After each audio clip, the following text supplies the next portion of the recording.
कहते हैं इंसान को अगर सच्ची निष्ठा हो तो क्या नहीं कर सकता है, और अगर सच्चे भावना और सच्चे ईमानदारी से हो और जो कि लोगों की सेवा में हो तो उसको भगवान भी साथ देते हैं और भगवान भी उसको हर रास्ता आसान करने की उसकी मुमकिन कोशिश करते हैं।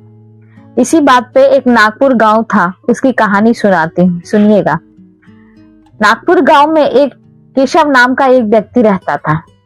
वो हमेशा खुशहाल रहता, तो वो भगवान को उठते ही सबसे पहले भगवान को याद करता था, भगवान को पूजा करता था, धूप अगरबत्ती जो भी होता है उससे दिखाता था।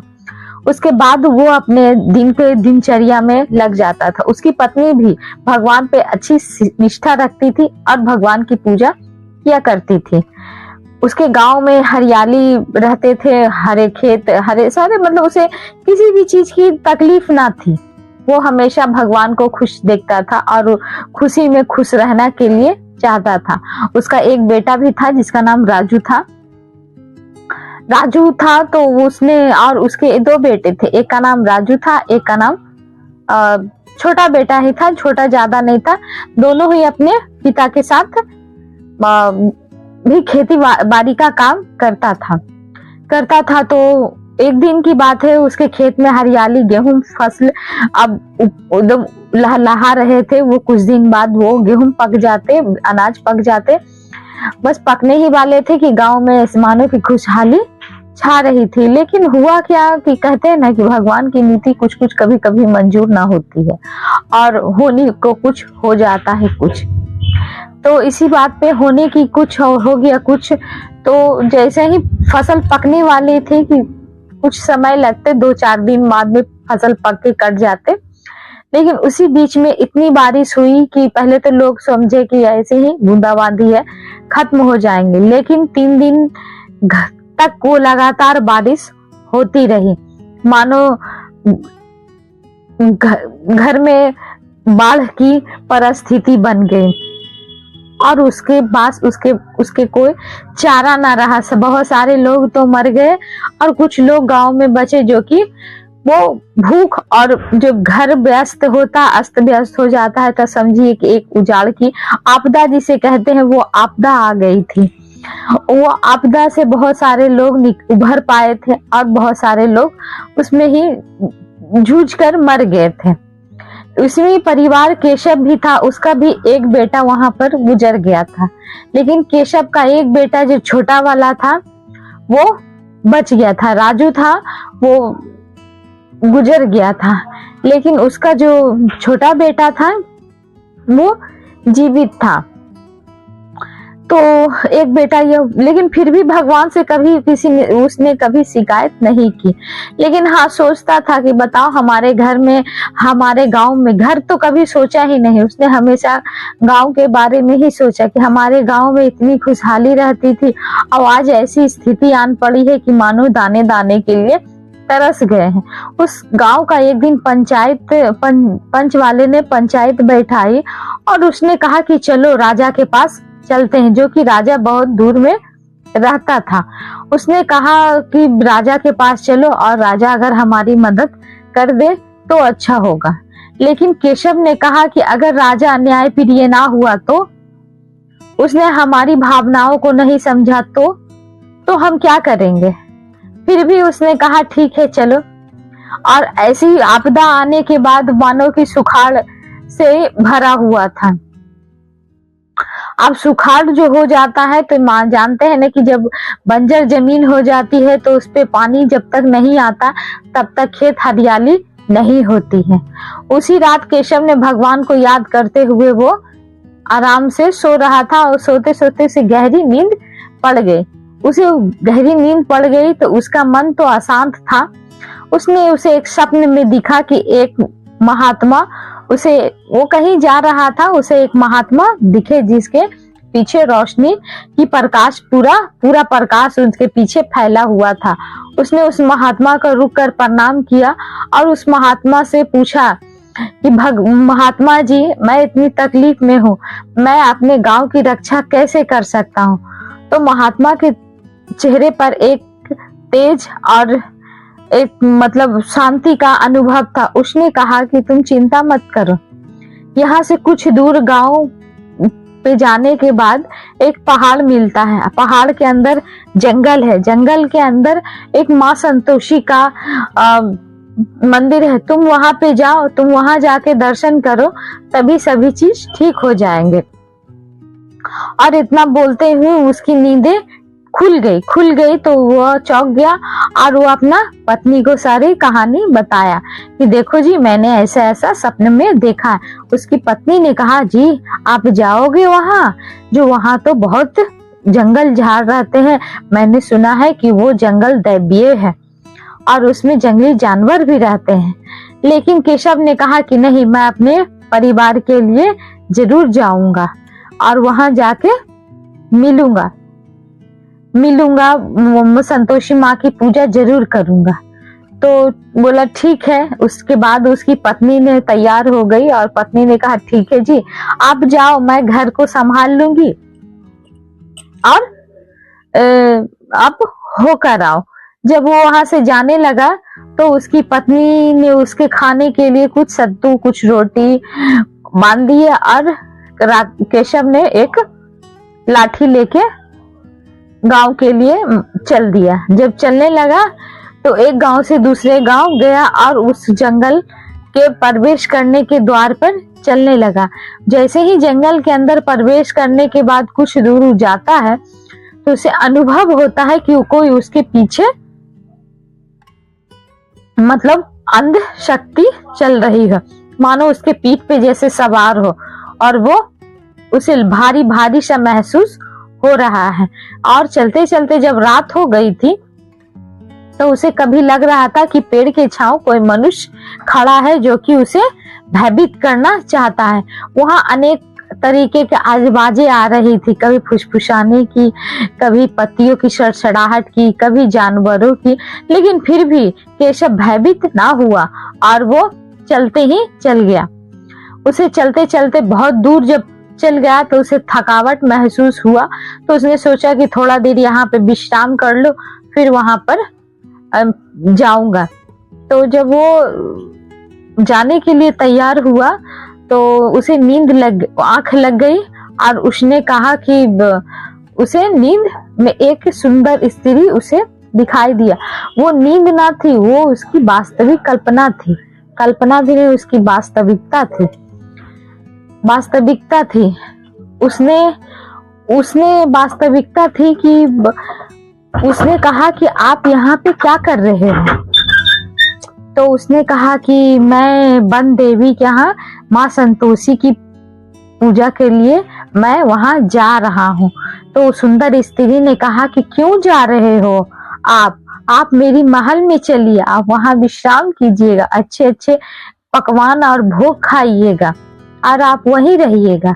ये उसको लालच दे रहा था, लेकिन केशव जानता था कि नहीं, उसकी सच्ची पहले तो अपने बारे में वो सोचा, हाँ थक तो गया हूँ, लेकिन फिर वो अपने गांव वालों के बारे में भी सोचा कि नहीं, मेरा गांव वाला बहुत आपदा से बहुत परेशान है। जब तक मैं संतोषी माँ के पास नहीं जाऊंगा तब तक मेरे पाप नहीं खत्म होंगे।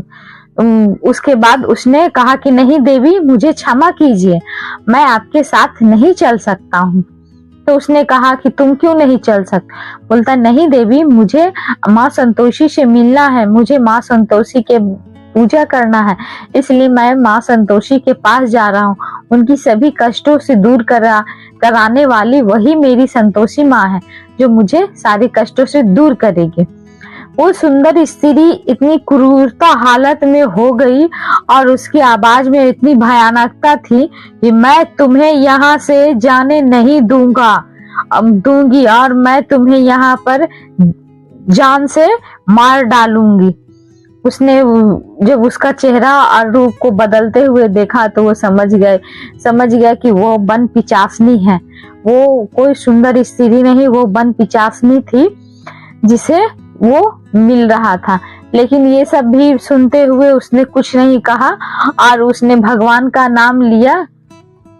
जैसे ही उसने भगवान का नाम लिया तो वहां पे एक मानो की सड़सड़ाहट रोशनी प्रकट हो गई और वो जो वन पिचासनी थी वो हवा में विलुप्त हो गई।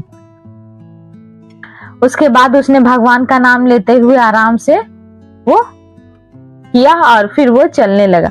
चलते चलते उसे सुबह हो गई। जब सुबह हो गई तो उसने देखा कि एक बड़ा सा झरना बह रहा है जिसकी ओर उसे जाना है, लेकिन वो जाना तो चाहेगा तो कैसे, कुछ तो था नहीं। वो बहुत देर सोचता रहा और भगवान की प्रार्थना किया। उसके बाद जब प्रार्थना करने के बाद उसे जब कुछ ना समझ में आया तो उसने भगवान से थोड़ा देर करने के बाद कहा कि भगवान जी अब आप ही रास्ता मुझे दिखाइए कि मैं क्या करूं।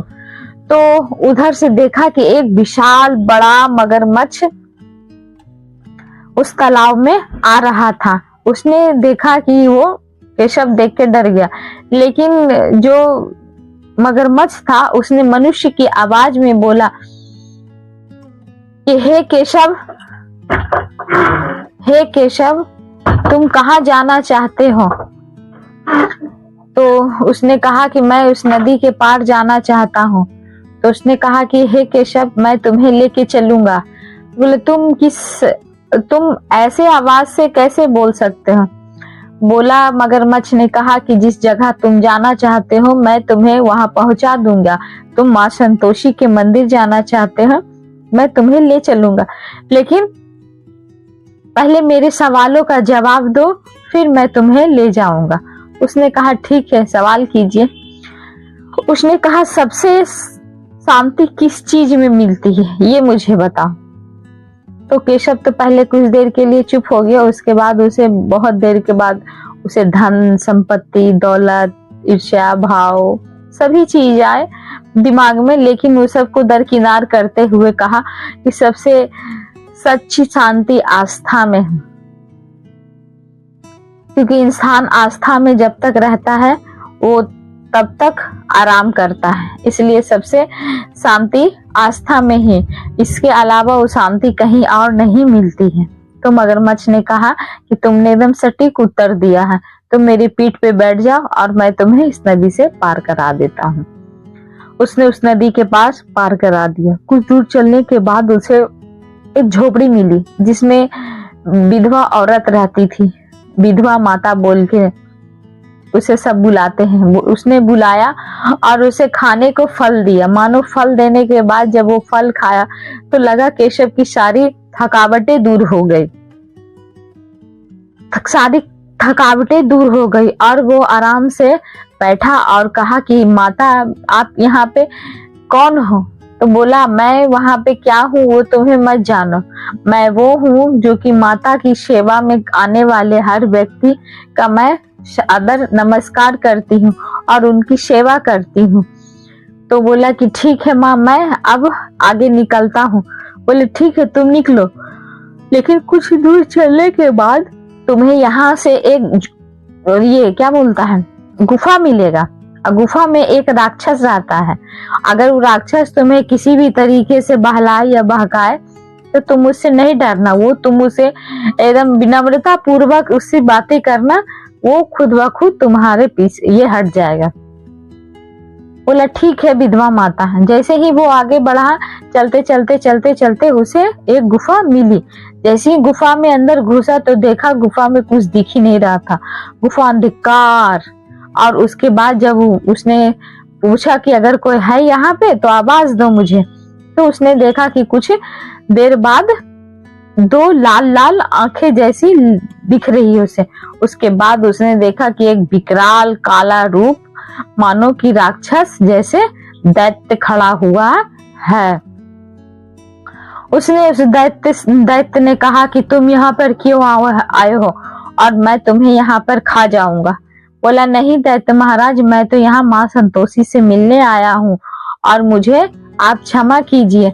उसके बाद दैत्य ने उसे बहलाने की बहुत कोशिश की, घमंड दिलाने की कोशिश की। तुम तो बहुत ही परिपूर्ण इंसान हो, तुमने तो वन पिचासनी को मार दिया है, तुमने मगरमच्छ का सटीक उत्तर दिया है, तुमने तो विधवा माता से सेवा करवा के आया है, तो तुम तो बहुत इंसान बड़े हो। लेकिन उसने केशव ने क्या किया, उसके पैर पे गिर गए और पैर पे गिर के कहा कि मुझे क्षमा कर दीजिए, आपसे बड़ा कोई नहीं है। इतना ही केशव बोला था कि दैत्य की आकृति छोटी होने लगी, छोटी छोटी, इतनी छोटी हो गई कि मानो कि किसी के पहाड़ के नीचे वो छुप गया। और जैसे ही वो छुपा तो मंदिर के पीछे एक रोशनी एकदम साफ उसे दिखाई दे रही थी। जैसे ही वो आगे गया, एकदम शांत मुद्रा, मुस्कुराते हुए करुणामयी माँ के रूप में माँ संतोषी उसे दिखाई दिए। पहले तो वो बहुत रोया, बहुत रोया, रोते हुए अपने आंसू से उनके चरण धोए और उसके बाद कहा कि माँ, मेरे गांव वाले की रक्षा करो, वो बहुत तकलीफ में है। उसके बाद उसने एक आकाशवाणी से सुनाई दी कि हे केशव, तुम बहुत ही महान इंसान हो। तुमने कभी भी, इतनी साल हो गए तुम्हें रहते हुए, कभी भी तुमने अपने बारे में नहीं सोचा, हमेशा गांव के बारे में ही तुमने सोचा है। तुम जाओ, अब तुम्हारे जाते ही वहां सब ठीक हो जाएगा। उसके बाद वो खुशी खुशी माँ संतोषी को नमस्कार करते हुए खुशी खुशी वो वापस आने लगा। उसे न फिसलन की महसूस हुई, न थकावट की, मानो ऐसे कि कोई दिव्य शक्ति उसके सहारा दे रहा हो और वो वापस आ रहा हो। जब वो मगरमच्छ के पास आया तो मगरमच्छ ने उसे फिर से झरना पार करवा दिया। जैसे ही गांव से उसने निकला तो उसने देखा कि बहुत गांव में खुशहाली छाई हुई है। तो उसने सभी ने कहा कि अरे केशव भाई, जब तुम चले गए थे उसके कुछ 2 दिन बाद ही इतनी बारिश हुई कि कुछ कहने लायक नहीं, और खेत हमारे देखो मानो जैसे कि सोना उगल रहे हैं। इसलिए इस पहाड़ को, तुम पहाड़ से आए हो और तुम एक सच्चे इंसान हो, हमेशा दूसरों की मदद करते हो, तो तुम जिस पहाड़ से आए हो उस पहाड़ का नाम केशव पहाड़ रखते हैं। केशव भी तो एक भगवान का नाम है। उसके बाद गांव में कभी भी सुखाड़ी आपदा नहीं आई। दिन बीतते गए, समय बीतते गया। अब केशव भी बूढ़ा हो चुका था।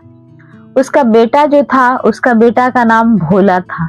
वो भोला भी बड़ा हो गया था। वो अपने पिता से पूछता था। वो एक दिन माला जप रहा था, उससे पूछा कि क्या पिताजी, आप पिचासनी के पास गए थे तो आपको वन पिचासनी के पास जब आप गए थे तो आपको डर नहीं लगा?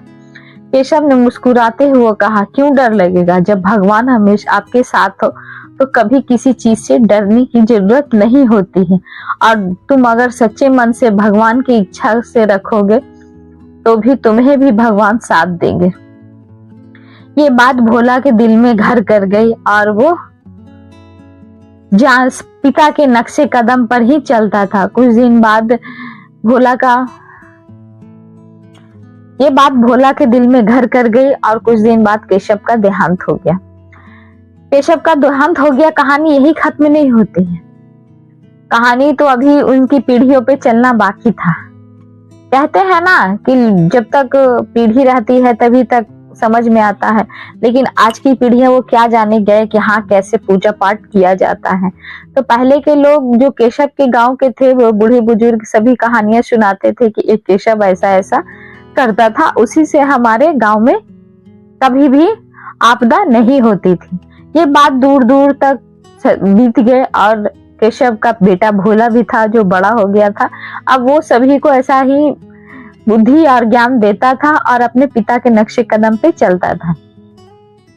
एक दिन कुछ दिन के बाद वो जो राजा थे उनके पिताजी का भी देहांत हो गया। वो राजा अच्छा था क्योंकि वो भी भगवान में श्रद्धा रखता था और नागपुर गांव का टैक्स वसूली नहीं करता था, उससे लगान नहीं लिया जाता था। लेकिन जब उसका बेटा हुआ नरपत सिंह तो वो थोड़ा क्रूर था, वो सभी से लेता था। तो उसे पता चला कि नागपुर गांव में उसे कर वसूली नहीं की जाती है। तो उसने मुनीम को बुलाया और उसने कहा कि ये मुनीम, जो क्यों नहीं उस नागपुर गांव के ऐसे ऐसे किया गया है, अभी तक तो तुमको ले लेना चाहिए, क्यों नहीं लिए?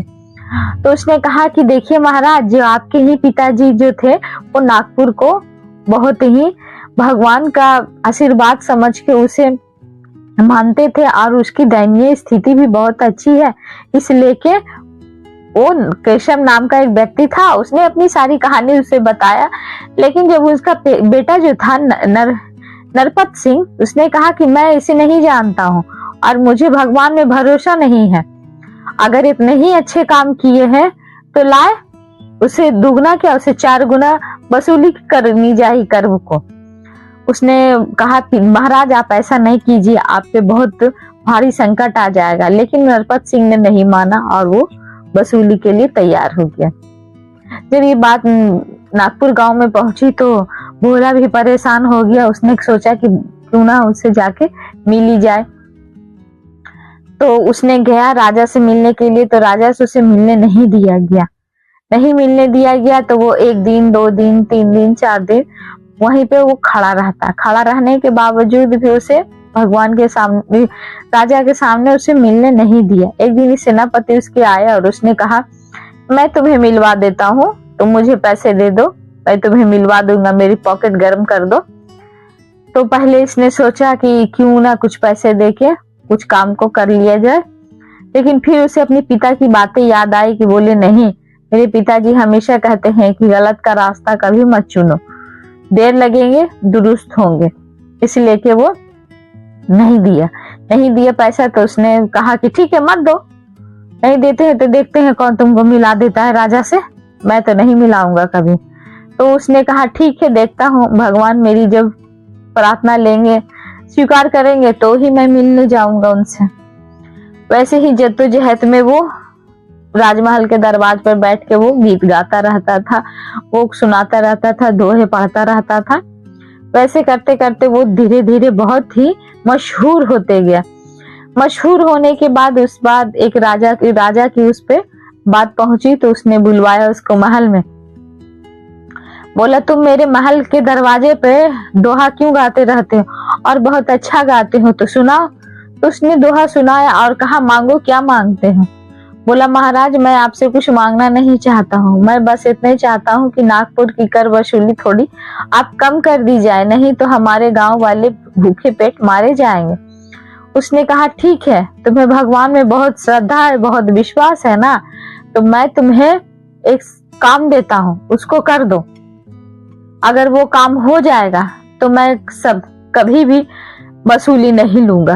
बोला ठीक है।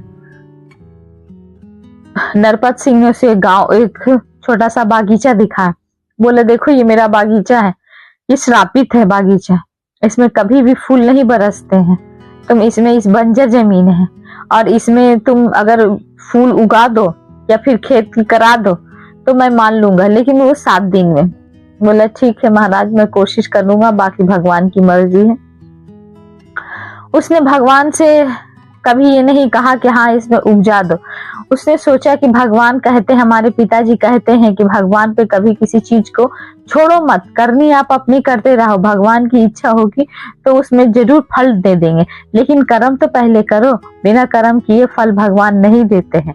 इसलिए एक पहले तो उसने एक खाफड़ा और एक कुदाल मांगी और वो धीरे धीरे खेत को जुताई करने लगा। करते करते वो अपने दूसरे दिन उसे पानी डाला और बीज डाला। जब तीसरा की चौथा दिन हुआ तो उसे राजा मिलने आए और उसने कहा कि देखते हैं क्या कर रहा है भोला। बोले क्या भोला क्या कर रहे हो, क्या तुम्हारे खेत में बीज आ गई, ये कर वसूली बढ़ जाएगी। बोला महाराज अभी तो 4 दिन बाकी है, आप अभी से डर रहे हैं, भगवान पे भरोसा रखिए ना, भगवान आपकी सबकी मनोकामनाएं पूर्ण कर देगी। जब 7वें दिन हुआ और दिन का जब आया समय तो उसने देखा कि कुछ भी नहीं हुआ है। नरपत सिंह ने कहा कि ठीक है अब तो आज से कुछ नहीं हुआ है, लेकिन अब से तुम्हारी कर वसूली होनी शुरू हो जाएगी, वो भी 4 गुना। अब तुम दो और भगवान पे भरोसा करना छोड़ दो। उसने भोला ने भगवान को याद किया और कहा कि भगवान मेरी परीक्षा इतनी क्यों ले रहे हो, मेरे साथ सभी गांव वाले मारे जाएंगे। इतना बोलते ही वहां हल्की हल्की बूंदे बारिश की शुरू होने लगी और बारिश की बूंदे सिर्फ वहां तक होने लगी जहां तक किसी बागीचा था। उसमें धीरे धीरे बारिश की बूंदे होते होते उसमें बीज निकलने लगे। भगवान का चमत्कार देखिए कि बीज निकलने लगे और वो फले फूलने भी लगे। तभी नरपत सिंह ने भोला का पैर पकड़ लिया और उससे क्षमा मांगी। काहे भोला मैं बहुत नहीं जानता था कि तुम इतने सच्चे दिल इंसान हो। क्योंकि मुझे पता ही नहीं था कि हमेशा घमंड नहीं करना चाहिए। हमेशा अच्छे इंसान भी कभी कभी बहुत कुछ सिखा जाता है हमें, छोटे लोगों भी। इसलिए हम दौलत के घमंड में चूर हो गए थे। इसलिए आज से नागपुर की सारी कर वसूली माफ कर दी जाएगी और ये सारा सब दिन के लिए हो जाए। मैं रहूं अथवा ना रहूं, मेरे पूर्वज भी अगर आते हैं तो भी इस पे नहीं करेंगे। मेरी अगली और पिछली पीढ़ी कोई तुम्हारे नागपुर को कुछ नहीं करेगा। इसलिए आप सदा खुश रहो। इतना कहते हुए भोला की भी वाहवाही होने लगी कि भोला भी अपने पिता के जैसा ही एक सच्चे और भक्त निकला और निकला। यहीं पे देखिए, कहानी तो यहीं पे खत्म हो जाती है, लेकिन ये कहानी हमें सीख ये देती है कि देखिए, परिस्थिति कैसी भी हो, चाहे अच्छी हो चाहे बुरी हो, हमेशा भगवान का साथ जरूर साथ में रखिए। भगवान का अगर आपको साथ छोड़ देंगे तो आप कहीं का नहीं रहेंगे, न स्वर्ग की न नर्क की। इसलिए भगवान पे हमेशा भरोसा रखिए और मन में कभी किसी की क्रूरता ना लाएं कि हाँ वो ऐसा कर रहा है तो मैं भी ऐसा करूं, वो ऐसा कर रहा है तो मैं भी। कभी ऐसा चीज को सोचने और विचारने का दिमाग में आप लाइए ही नहीं। देखिएगा, भगवान हमेशा आपको खुशी और खुशहाल रखेंगे, आपके भी और आपको पूरे परिवार को भी। अगर ये कहानी आपको अच्छी लगी हो तो प्लीज लाइक, सब्सक्राइब, कमेंट जरूर कीजिएगा। तब तक के लिए धन्यवाद।